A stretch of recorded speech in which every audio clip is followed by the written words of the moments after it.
ரெண்டு பேரும் சாப்பிட்டீங்களா? அம்மா மாத்திரை போட்டியா நீ? போட்டுட்டு சித்தி, டிஃபன் இன்னைக்கு என்ன செஞ்சிருக்கீங்க? இட்லியும் வடகரியும் செஞ்சிருக்கோம். வியாபாரத்துக்கு ரெடி பண்ண இடியாப்பம், தேங்காய் பால், அப்புறம் வெஜ் குருமாவும் இருக்கு. உனக்கு என்ன வேணும்னு சொல்லு, எடுத்துட்டு வரேன். இல்ல, இப்ப எதுவும் வேண்டாம். கொஞ்ச நேரம் ஆகட்டாமா.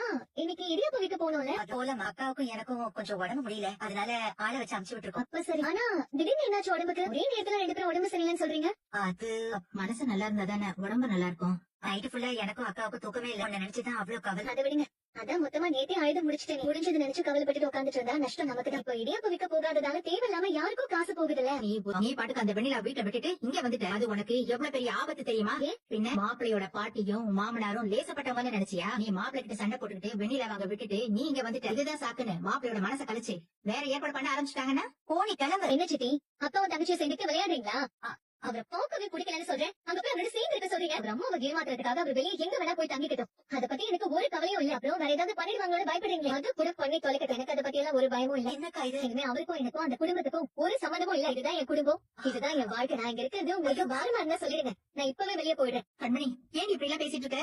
இல்ல, உண்மையதான் சொல்றேன். வாழ்க்கையில யாருமே யாருக்குமே பாரமா இருக்க கூடாது. யாரும் எப்படி கண்டிப்பா நான் உங்களுக்கு பாரமா இருக்க மாட்டேன். நானும் இந்த வீட்டு பொண்ணுதாமா. அதனால பழையபடி இங்க இருந்தே நானும் உங்களோட சேர்ந்து இடியாப்பம் விற்க போறேன். இடியாப்பம் விற்க போறியா? இருக்கிற வாழ்க்கையை தக்க வச்சுக்கிறத விட்டுட்டு இதெல்லாம் உனக்கு தேவையாடி? இல்ல சித்தி, வாழ்க்கையிலே நான் எடுக்கிற ரொம்ப தெளிவான உறுதியான முடிவு இதுதான். அடுத்த ரவுண்ட் இடியாப்பம் சுத்தி ரெடி ஆயிடுச்சுன்னா சொல்லுங்க, நான் போய் வித்துட்டு வரேன்.